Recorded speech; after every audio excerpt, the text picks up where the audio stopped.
This is Where We Live on Connecticut Public Radio. I'm Lucy Nalpathanchel. Joining us now on Zoom is Randall Horton, professor of English at University of New Haven. His new book is called Dead Weight, a memoir in essays.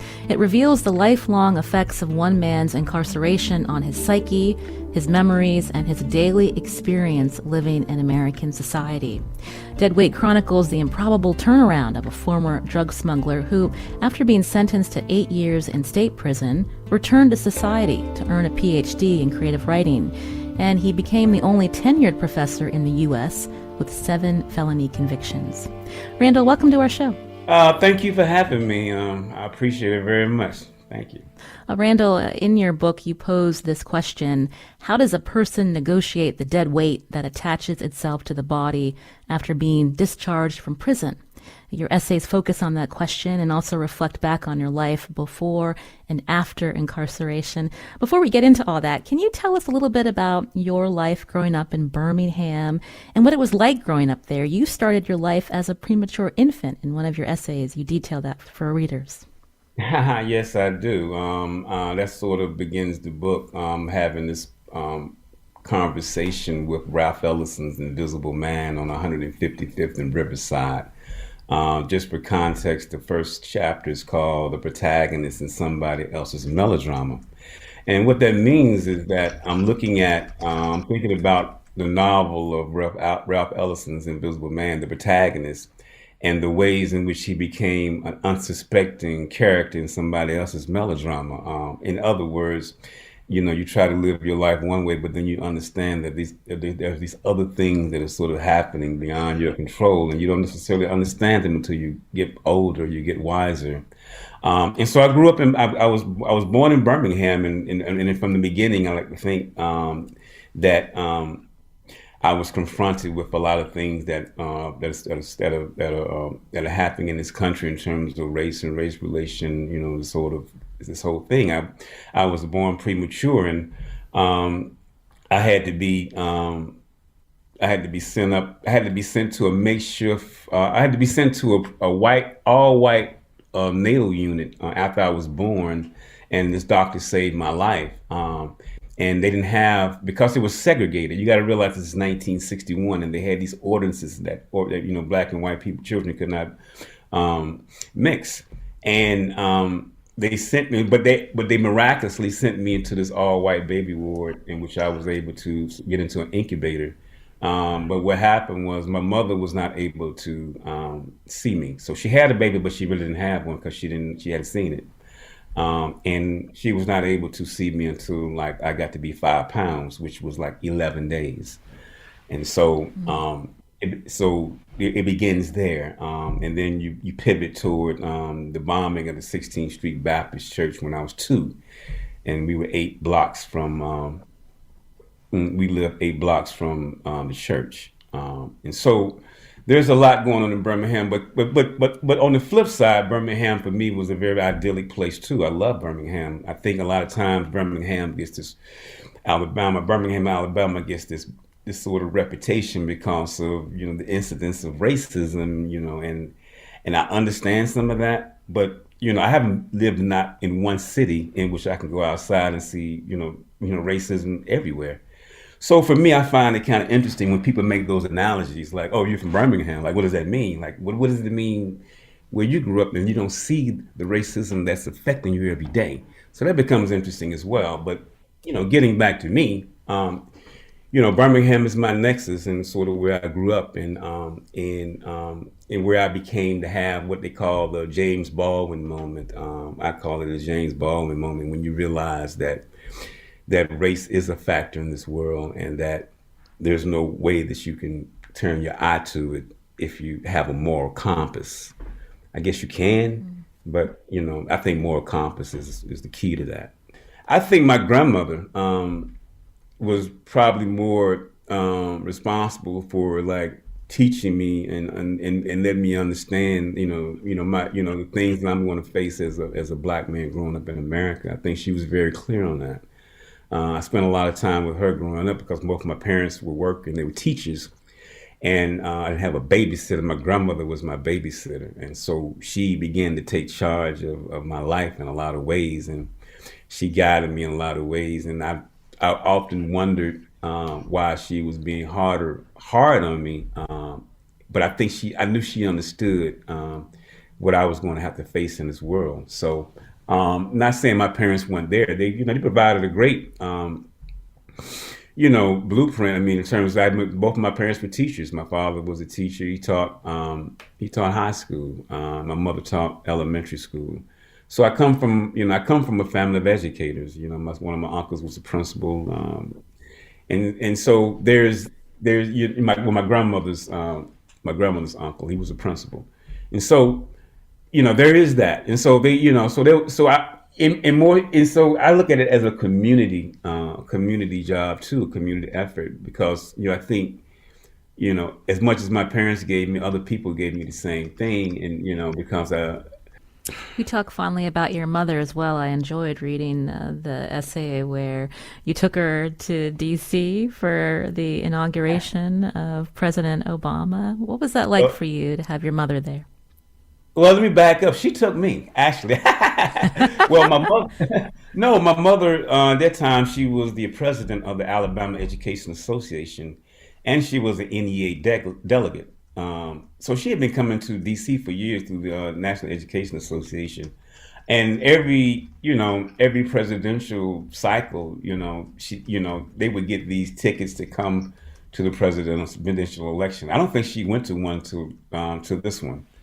And I guess the beauty of it was that I wasn't incarcerated, and I was getting my Ph.D. And I think she knew that I was on my way to trying to do something positive with my life, and she invited me to Washington D.C. for Barack Obama's inauguration, and we got a chance to hang out in D.C. And we went to the inauguration, the reflecting pool, and it was just like an amazing experience, and to experience that with the woman who had probably been one of the most toughest on me as well.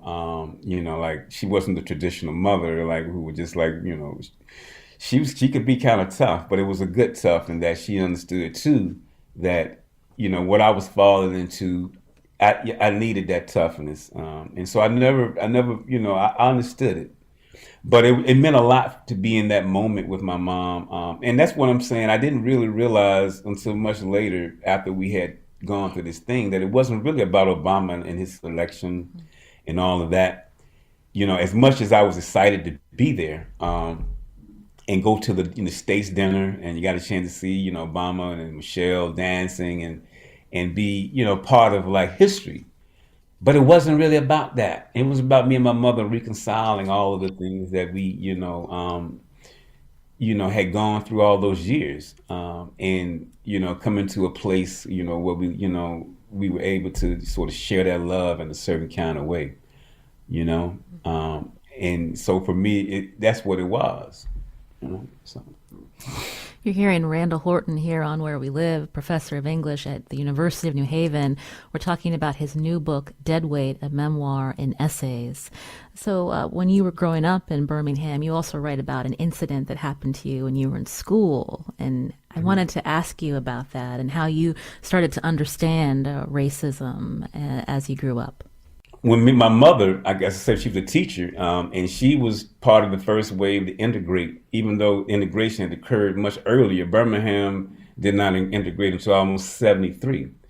And so I went with her. One of the teachers requested her because she was a fantastic teacher, and wanted her at his school. And so we came, and I began, to have this other experience. And quickly I realized that, because they hadn't necessarily talked to me about race in that kind of way, I knew that there was black and white, but I didn't really understand the idea of hatred until I went to that school. And, I would soon thereafter would be called the N-word like every day. I would go walk down the hill to my mother's school and be called an N-word. They would throw rocks at me, all kind of things. So, that's my conditioning to like this whole idea of like, oh, everybody, we're not in this together. And then there was a moment, we were on the playground. I had a white kid that was one of my best friends, Michael Hallmar at the time. And we were throwing the football around. The football, anyway, if the football hit a girl, they were jumping, they were playing, they were jumping rope. So I went to go retrieve the ball and didn't think nothing about it. And as soon as I did, man, she called me the N word and she kicked me hard, man. It was like, wow. And so, you know, my mother told me, don't let nobody call you that. Don't let nobody hit you. They do, you hit them back. So I hit her back, you know, and it was like one of those things, man. You know, and so it was just ugly, you know. It was ugly. It was an ugly time, and it was an ugly situation. But I knew that I hadn't done anything wrong because my mother was one of those mothers and teachers who didn't believe in timeout. Well, she wasn't a timeout kind of mother. She was, you know, she believed in discipline. And so I come from that generation where if your child acting up, she'll come into the classroom and put you in your place right there. So you know, me as I'm in the principal's office waiting for whatever's going to happen, you know, because there's a whole lot of commotion going on, and she comes in there and she tells the principal and everybody else that y'all better not lay one hand on him, don't touch him. So I knew then that what I had did, you know, was larger than, you know, right then as a little 10-year-old kid, however I was at the time, because I was scared to death, you know, about hitting a girl. I think that was the most important thing for me, that I'd done something that's the one thing that I'd been taught up until that point in my life that you never ever do. That's something that you don't do. And so for me, you know, it becomes one of those things like how, you know, like that's messed up. And so the whole thing, you know, was really it was just an ugly situation. My dad had to come up to the school because he understood you know, what was going on, and he understood how it could turn ugly in any minute. So he actually came up there, he talked to the team. So the only thing, you know, the principal was a progressive guy. You know, some of the stuff I would come to know later, right? But you know, the parents was not happy, trust me, and he had to keep the peace. So that's my introduction to race. And so, like, when the whole thing was over with, and by the time, you know, when I went to school the next day, the teachers didn't want to talk about it, the students didn't say anything about it, and it's like we lived. So, like, everything, it's like something that didn't even exist. And so I told my mom and my dad, that first time I think I ever stood up to them, and I can remember clearly, I just told them I'm not going back to that school ever. So I got to find me somewhere else to go. So that's what they How did. did they react to that, Randall? Well, they understood. They found me somewhere else to go. They wasn't gonna have me go there and just continue to be traumatized. I was a kid. How could they wasn't gonna let that happen. They didn't, you know, they didn't punish me. They didn't say I was wrong or whatever. You know, it's just one of the things that, you know, I think I don't know. I mean, we never talked about it to pass that. I don't think. I mean, you know, except at least in my mind, I don't remember it that way. You know, so. But I know one thing: they never told me that I was wrong, and that they had never really listened to me when I wanted to have, and you know, my voice. And that was the first time that they did, and they listened. So. You write about that trauma. You say, true, you do become the thing to be hunted and treated like an animal. The trauma is difficult to remember and retell. The trauma of racism is what I'm referring to. Randall, can you talk more about how that impacted you as a 10-year-old and how you carried that with you? Well, I think it impacted me in the way that I felt a certain kind of way about society. And, you know, like when I left, I went to an all black school. You got to realize I grew up in an era in which there were 13 all black high schools. It's that I know of, that I counted, because we're coming out of segregation. You got to understand that. And so I think as a 10-year-old, I didn't know how to process. I couldn't process too much later. But for me, I think it did affect me in terms of how I wanted to interact with people and what I thought. It would be years later till I could sort of get past that and go outside of that comfort zone of that which I understood. You know, so I left there, went back to all black high school. I went to all black college, And even when I came back, I went to all black college and got my MFA. And then I was like, okay, well, I need to step outside of myself. Not saying that I didn't have other friends or anything like that, but the effect is real. From Connecticut Public Radio, this is Where We Live. I'm Lucy Nalpathanchel. I'm talking with Dr. Randall Horton today. He's professor of English at the University of New Haven about his new book, Dead Weight, a memoir and essays, where he reveals the lifelong effects of his incarceration on his psyche, his memories, and his daily experience living in American society. We'll be back after a short break. You can join us too. Find us on Facebook and Twitter at Where We Live. This is Where We Live on Connecticut Public Radio. I'm Lucy Nalpathanchel. My guest today is Dr. Randall Horton, professor of English at University of New Haven. We're talking about his new book, Dead Weight, a memoir and essays. His book focuses on his story, serving time for 7 felony convictions, and the lifelong effects of his incarceration on his psyche, his memories, and his daily experience living in American society. So you ended up cycling in and out of this system. So can you talk more about this as you are an adult, describing to our listeners, what happened? I had some minor scrapes with the law before I actually went into the system. And the first time was in Fairfax County, Virginia, and I was arrested. I think it had to be like, I forget, it was 96, 7, about 97. And I ended up spending 18 months in jail. I got 3 years, 18 months suspended. And I had to serve time there in Arlington County as well. And so what happened was I was released and I went back out.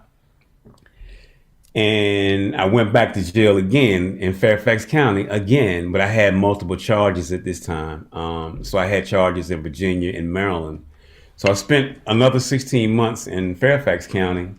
I went to Maryland and I bonded out, and I went back doing some of the same things I was doing. I skipped bond, and I was on the run for like a year. So I just didn't go to jail. I just didn't show up, and I ended up getting caught in Maryland. So I had I had that pending case, and I had the cases that were before me, and so that's what ended up sending me to prison for a little time. So yeah, I mean, so I that's why I actually got into the jail addiction services unit in Montgomery County jail, because I was trying to save some. I knew I was going to do some time, because this was my, I had really got entangled into the system now, because I had all these pending charges in different counties and states and stuff like that. And I'm like, well, I can save some time off my sentence. But funny thing happened on the way to, in that program. It's not it's not a funny thing, but it is an interesting thing. For lack of a better word, in that I began to take what we were doing in there serious. As in, I would be in the class. It was a group session in which there was a social worker would come in and lead these group meetings, and they were always centered around essays that we had to write. And these essays would, vary between the harm you had caused others, or things that you had done in your life, or it could be 1,000,001 things. But the thing about it was, each one of them that I got was interesting, in that I would go back in my cell and I began to write about these things. And as I began to write about them, I began to feel a certain kind of way about being able to express myself on the page. And I kind of like where that was going with me, because I felt, as I was purging the stuff out, that I was become a better human being. And it's kind of hard to say, but that's just actually what happened. And I would read these essays in front of all of these men in this circle, right? And who've been in 1,000,001 places on the streets, and I would get their nod of approval, and that I got it right, or that they appreciated me telling the story, those kind of stories that don't necessarily get to be told. And so I kind of took that to heart, And when I got my time and was getting ready to go upstate, the counselor called me in her to her office, and she asked me to make her one promise, and she said, "Promise me that you will never stop writing." And no one had ever demanded that of me, and so that's what I did. I didn't stop writing. I went from Montgomery County, Maryland, to Department of Corrections intake in Baltimore, and I was locked up for a whole week inside the cell. I couldn't get out, and I wrote every day. And I said, I'm gonna start here. And I started there, and I went to Roxbury, and I kept writing. I worked on a short story, in which the protagonist was this little girl who was a poet. And I had no clue what a poet was at the time. But I just equated poetry as something that was smart and that was a necessity. And I put those two together with this young protagonist girl that she was going through what she was going through with these projects. And she would like say these poems and, and everybody was like, was looking at her for inspiration. But I didn't know what a poem was. And so I had to kind of like work that out. That was the part. And so, and it sort of led me to a mentor that I wrote, who became Ethelbert Miller, one of the, a poet from Washington, D.C., who was at Howard University. And I consider a great mentor. Became one of the first writers that I corresponded with on the outside while I was at Roxbury. And so, that's sort of how the journey sort of began from going to getting caught up in all these charges and things, and how I came into, writing in a certain kind of way, and what that meant for me as I began to go through the system. You're the author of several poetry collections. Can you read one of your poems for us, Randall? Sure. So it's 289128, property of the state.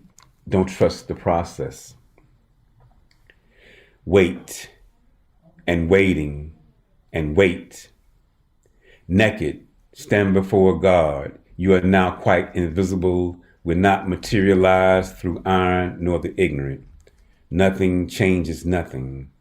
Intake, property, medical, seize a piece of humanity, each destination a moral point converging toward a cell, hidden in the open by a lie no one actually believes unless given the grand tour via hands cuffed to unbreakable plastic, behind the back pulled tight. No money, no phone call, no bail. Product for expenditure or process as prosecution for the good of the people. Dante and Duncan said, the most abused of an unrighteous order, wrote the Soledad brother. Good people do not reside here. Screaming in the dark ocean, the body is not constitutional, becomes more effective than yelling, the setup ain't right. Yeah. And when did you write that poem, Randall? Tell us about that time when you put those words onto paper. Well, I was actually working on this collection then. I kind of had an idea of the ways in which I wanted to address certain themes. This one came much later, and I began to think about an incident in which I got arrested, and sort of like I wanted to walk, through that whole process of what it means to go through the process. I mean, to go through. They say don't trust the process. The process of the criminal justice system sometimes can be interesting, and just sort of give people a bird's eye view of what all that means to one person going through the system, That poem is in the collection 289128. That was your inmate number. When did you move beyond that identity? What was it like for you to transition to the outside, Randall? It was interesting, to say the least. I think it was difficult for a time because I had to reconcile, the person I was to the person I wanted to be, to where I was, you know what I mean, in the present. And that could be around, other people, other situations and things like that. And I think for a long time, or not for a long, for quite a few couple of years, I kind of was hesitant around people, and even acknowledging where I had been, because I was changing my life, but I still wasn't comfortable talking to myself. And I didn't trust people. I didn't trust everybody, and I didn't think everybody would understand what it is that I'd gone through, because I'm not a great miscarriage of justice. I am not someone who went to prison as a juvenile for a mistake that he made as a kid. The things I did were lifelong, and they were deliberate to a certain extent. And so I take full responsibilities for the actions, but my narrative is a different kind of narrative. So my narrative is a lot of times is the one that you necessarily want to feel good about all the time. I'm not the feel good guy, but I do have a story to tell. I think at the end of it, it is a feel good story, but it is a lot to get through to get to that. I got to purge. I got to go through all of the stuff that I went through to get there, and so, so my whole narrative is just a different kind of story, and I had to come to accept that, and once I began to understand, like, other people, a good friend of mine, never forget, told me what it cleared it up for me. We were in Washington D.C. He was cooking out one night, and we were sitting down. I've been out of prison for about maybe a couple of years now. I was in grad school trying to figure it out. And I was like, man, waste a whole lot of time. And he was like, man, just think about it. You got the rest. You got all this time to sort of do what you want to do with your life. A lot of people have already settled on what they want to be, what they're going to do, and they just locked in. Now they're not going to do anything else. But you got the whole world. You can sort of be anything you want to be right now. You can do anything you want to do.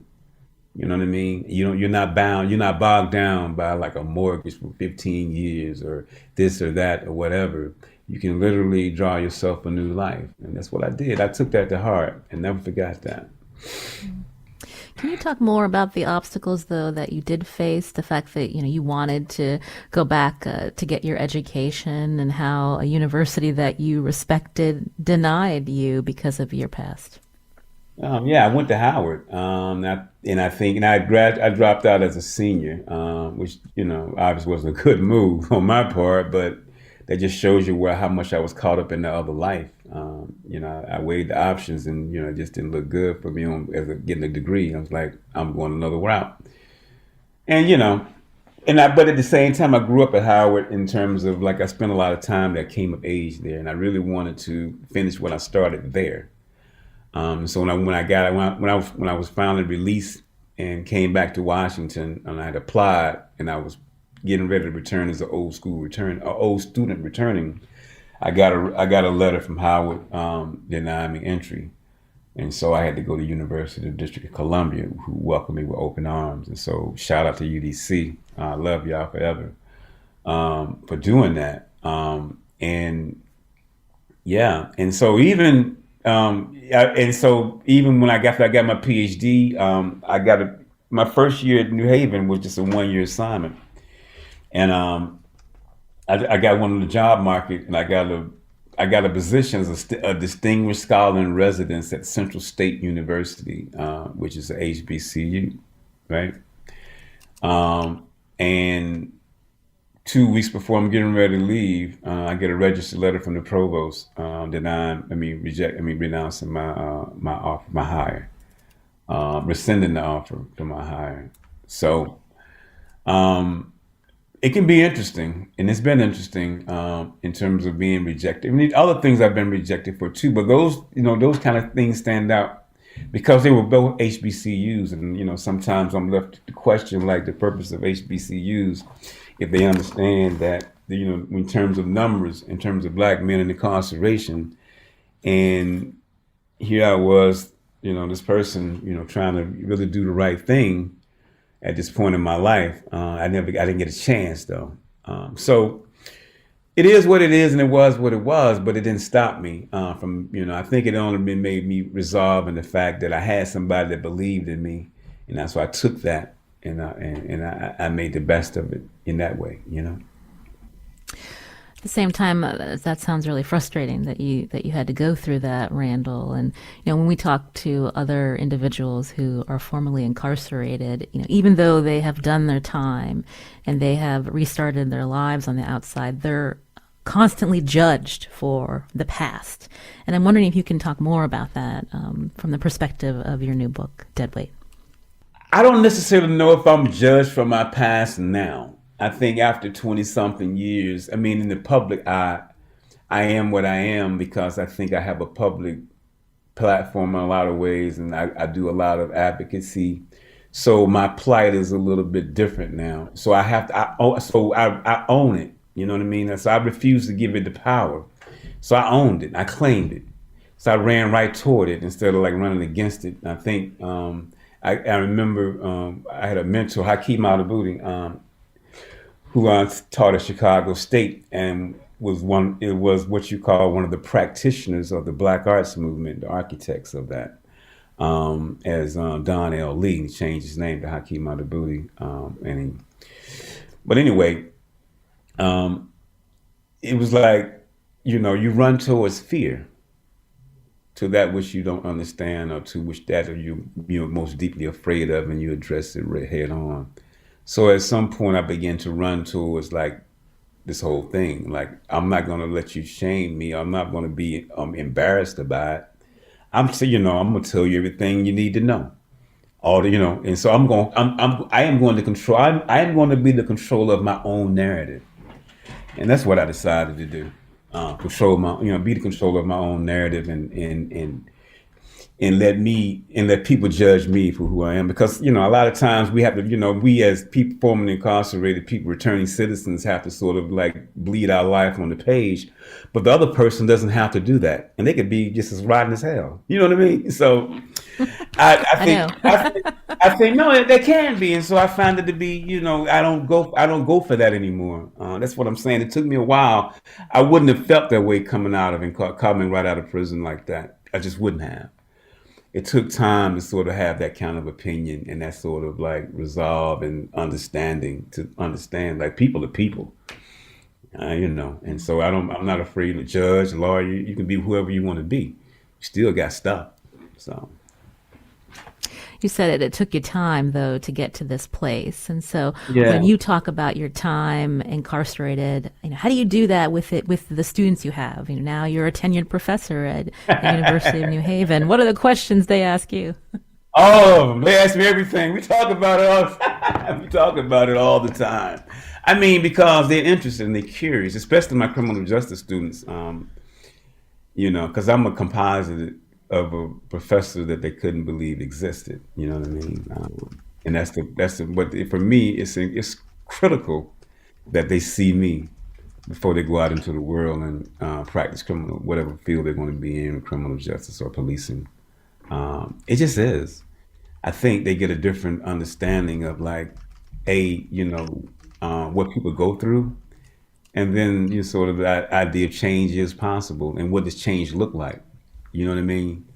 So I teach prison lit, and it's probably one of my most interesting and vibrant classes because in that class I'm allowed I bring myself into every class because I don't know how to do that. I don't know how to separate the two. I have to bring myself into the classroom, and so but prison lit. I can tell them a little bit extra stories. I can bring a little bit more of myself in there. We can have these sort of grand conversations about what it means what it means to be entangled in the system, or what does the system mean to society as a whole. What about rehabilitation and restorative justice? So we can go through all these models. We can envision the world we want to see and talk about it in those ways. And I like that. But every class, whether it's English, composition, African American lit, intro to creative writing, I'm going to bring in myself at some point because this is what I do. I mean, I don't know how to teach without that. And they're going to know who I am. A lot of times, the students will tell them, or their mom will look me up, and I've heard students. So my mama, she looks you up. She said, "You got to go. You got to go take a class with that professor." And so I've had all of those things. So in regards, it lets me know that I'm in the right place for that. But with my students, like everything's in play. I don't hold nothing back from them. In the regard, I think they appreciate that because I can. I'm the other. I'm a different kind of professor, right? I'm going to be that professor that's not the one that they're used to. I'm going to operate a little bit different. I'm going to talk a little different. I'm going to have different stories, right? And so I just give them I give them that kind of experience that they just probably won't ever get. My guest today is Dr. Randall Horton, professor of English at University of New Haven. His new book is Dead Weight, a memoir and essays. More of a conversation after the break. You can join us. Find us on Facebook and Twitter at Where We Live.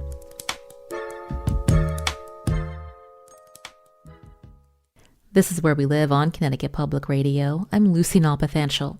My guest today is Dr. Randall Horton, professor of English at University of New Haven, talking about his life, the focus of his new book, Dead Weight, a memoir and essays. The book focuses on the lifelong effects of his incarceration, on his psyche, his memories, and his daily experience living in American society. Many of the essays in your book also talk about your life before you were incarcerated. At one point, you were a drug smuggler. And I'm wondering if you can talk more about, why you decided to share these stories. You wrote in your book, cocaine was something most of my friends did not and could not escape. And so I wanted to hear more about that, Randall. I didn't have a problem with it, but I think. So for me, I'm a writer, right? And I think we sometimes, we get the two conflated. I'm not a prison poet. I'm not a prison writer. I am a writer. I write stories. I tell stories. I talk about things. I just happen to be able to tell this one pretty good. And so for me, like if you look at the trajectory of my work, I didn't even start writing about incarceration until my fourth or fifth book. Because I understood how the people like to put you in these nice boxes and stereotype you into one specific thing, which is why I try to resist that all the time, and when I'm addressing these things that affected my life and my life in some kind of way, I had to come to being comfortable telling those stories. And I had to tell them in the time that I wanted to tell them. See, for me, it wasn't about getting out of prison and like writing a book and talking about, I was in prison, I got a book. I wasn't trying to do that because I'm a writer. And after that book, what you just going to do?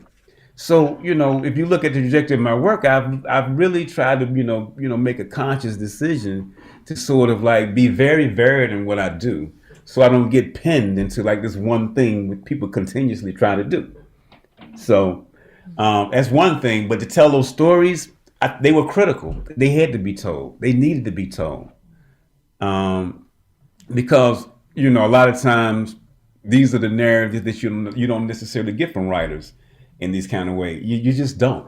And most of the time you get them from people who have lived the experience, but I don't know if they're writers or not. And I don't know if they wrote the book themselves. They have a ghostwriter or something. You know what I mean? And so for me, I wanted to give you that experience, but I also felt compelled to write it. I mean, I'm not interested in telling the story. I'm interested in writing the story. Yeah. That leads me to my next question. When you're very open about these moments in your life in the book Dead Weight, and I was wondering, in the writing process for yourself, Randall, did writing this help you forgive yourself for those moments you're not proud of? Yeah, I think so. But see, it's like memoir is interesting, man. It's like when you're writing memoir, it's like the process of forgiveness begins with reliving the event over and over again as you're writing it. And then you gotta edit it. And then you got to go edit it again, and so that becomes a process in which you become very familiar with that, and it's almost you slip into that world for a minute if you any kind of writer worth their salt. You almost become the thing in which you forgot that you were sometimes, and so coming out of memoir can be kind of tricky too because it's like you got to try to decompress, but after you get past that.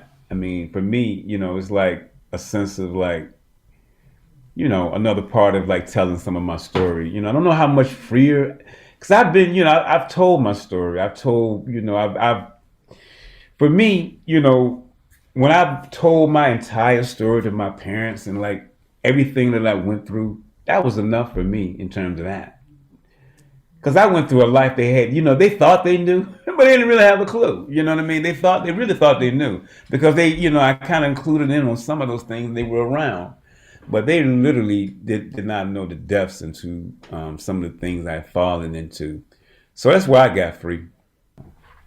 I wanted to go back just quickly to that program that I believe changed your life, the one that you referenced, where you started to write. And Yeah, when we yeah. hear about programs within correctional facilities that might focus on someone incarcerated to focus on trades and skills so that they can secure a job when they're released, what do you think about more programs like what you experienced, where people who are incarcerated are encouraged to write?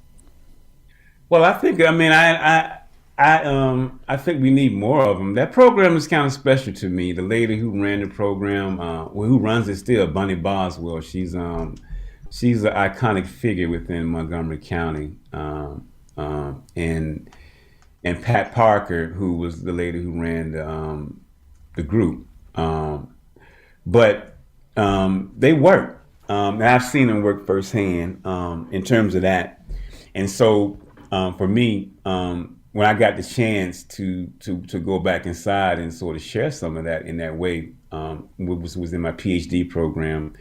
I was able to go to a facility called Mount McGregor in Saratoga, state facility. They closed it down now, but I was invited by another poet friend to go up to come there and do a reading. The people that were in Mount McGregor, they had a poetry reading like once a month, and they invited me as an outsider to come to read to them, and that was very special. I was in a chapel, and it was like probably 300 or 400 people there, man, and I read, and then we had conversations after, and it was just a beautiful thing. After then, I went to their workshops, and I became, just like, a fan of what was happening in that workshop. And so when I got my job in New Haven, I continued to come. It's not that far.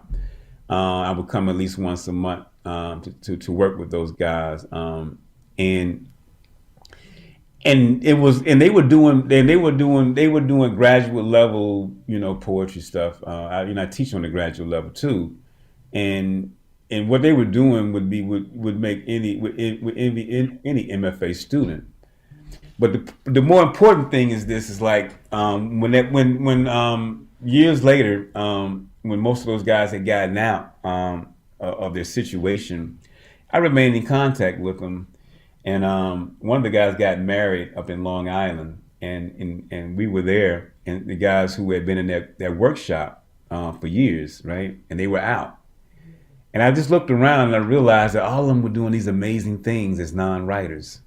But they spent their time studying the word and studying language and studying literature and sort of, just sort of like really analyzing, maybe the world and themselves.